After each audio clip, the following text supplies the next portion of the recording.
बैठकर किए जाने वाले आसन में पहला आसन है ताड़ासन।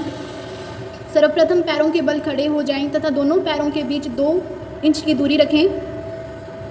दोनों हाथों की उंगलियों को आपस में एक दूसरे से मिलाएं तथा हथेलियों को बाहर की ओर खींचते हुए श्वास को शरीर के अंदर ग्रहण करें।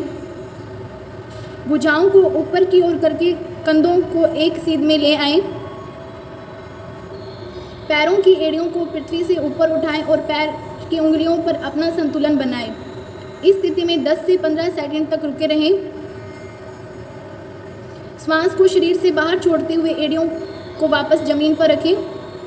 अब हाथ की उंगलियों को अलग अलग करते हुए भुजाओं को शरीर के समांतर लाएं। फिर इसके प्रभाव को प्रारंभिक स्थिति में आ जाएं। अब आगे है कटी चालन। दोनों पैरों के बीच 2 से 3 फीट की दूरी रखें। दोनों भुजाओं को वक्ष तक उठाएं। इस समय दोनों हथेलियां समानांतर स्थिति में एक दूसरे के सामने हो। श्वास को बाहर छोड़ते हुए शरीर को बाईं ओर घुमाएं। श्वास को अंदर लेते हुए पूर्व स्थिति में आना चाहिए। श्वास को बाहर छोड़ते हुए शरीर को दाईं ओर घुमाएं। श्वास को अंदर लेते हुए पूर्व स्थिति में वापस आ जाएं। इस तरह एक चक्कर पूर्ण हुआ। इस विधि को और 2 बार दोहराएं। अब आगे है तिर्यक ताड़ासन। पंजों के बीच कंधों की चौड़ाई से अधिक दूरी बनाते हुए खड़े हो जाएं। हाथों की उंगलियों को आपस में फंसाएं और हथेलियों को ऊपर की ओर करें। भुजाओं को सिर के ऊपर उठाएं।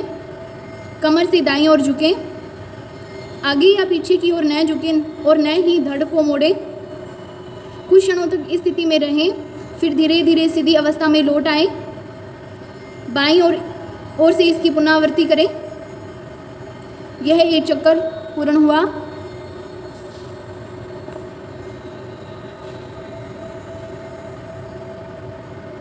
अब आगे है कुर्सी आसन। श्वास को शरीर के अंदर ग्रहण करते हुए अपनी भुजाओं को कंधे के स्तर पर तक ले आएं तथा हथेलियों को नीचे की ओर रखें। श्वास को छोड़ते हुए घुटनों को मोड़ें और अपने शरीर को बैठने की स्थिति में ले आएं। अभ्यास की अंतिम स्थिति में दोनों भुजाएं और जांघें जमीन की तरफ समांतर स्थिति में होनी चाहिए। श्वास को शरीर के अंदर ग्रहण करते हुए शरीर को सीधा रखें। हाथों को वापस नीचे लाते समय श्वास को शरीर के बाहर छोड़ना चाहिए। इस विधि को 2 बार और दोहराएं। में सर्वप्रथम दोनों पैरों को एक दूसरे से 2 इंच की दूरी पर रखकर खड़े हो जाएं। आंखों के सामने किसी बिंदु पर ध्यान केंद्रित करें। श्वास को शरीर के बाहर छोड़ते हुए दाएं पैर को मोड़कर उसके पंजे को बाएं पैर की अंदरूनी जांघ पर रखें। अभ्यास करते समय ध्यान रखें कि एड़ी मूलाधार से मिली होनी चाहिए। श्वास को शरीर के अंदर लेते हुए दोनों हाथों को ऊपर की ओर ले जाकर दोनों हथेलियों को जोड़ें। इस स्थिति में 10 से 30 सेकंड तक रहें। इस दौरान सामान्य रूप से श्वास लेते रहें। श्वास को शरीर के बाहर छोड़ते हुए दोनों हाथों व दाएं पैर को मूल अवस्था में वापस लेकर आएं। शरीर को स्थिर करते हुए इस आसन का अभ्यास पुनः बाएं पैर से करें। अब आगे है त्रिकोणासन। त्रिकोणासन के अभ्यास के समय दोनों पैरों को फैलाकर आराम से खड़ा हो जाएं। दोनों हाथों को आकाश के समानांतर होने तक धीरे धीरे उठाना चाहिए। श्वास को शरीर से बाहर छोड़ते हुए धीरे धीरे दाईं तरफ झुकना चाहिए।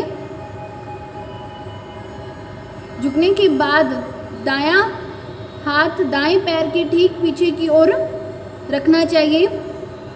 बाएं हाथ को सीधे ऊपर की ओर रखते हुए दाएं हाथ की सीध में लाना चाहिए। तत्पश्चात बाईं हथेली को आगे की ओर लाना चाहिए। सिर को घुमाते हुए बाएं हाथ की बीच वाली उंगली को देखना चाहिए। सामान्य श्वास लेते हुए इस आसन में 10 से 30 सेकंड तक रुकना चाहिए। श्वास को शरीर के अंदर लेते हुए प्रारंभिक अवस्था में आ जाएं। इस आसन को दूसरी ओर से भी दोहरान करें। अब आगे है पार्श्व त्रिकोणासन। दोनों पैरों को क्षमता के अनुसार फैलाकर खड़े हो जाएं। हाथों को कंधों के समानांतर लाएं। दाएं पैर के पंजे को बाहर की तरफ निकालते हुए घुटने को 90 डिग्री तक लाएं। दाएं हाथ दाएं पैर के साथ बाएं हाथ को कान का स्पर्श कराते हुए जमीन के समानांतर लाएं। ध्यान रहे हथेलियां जमीन की तरफ रहे। श्वास भरते हुए वापस सम स्थिति में आए। इसी तरह दूसरे पैरों से दोहराएं।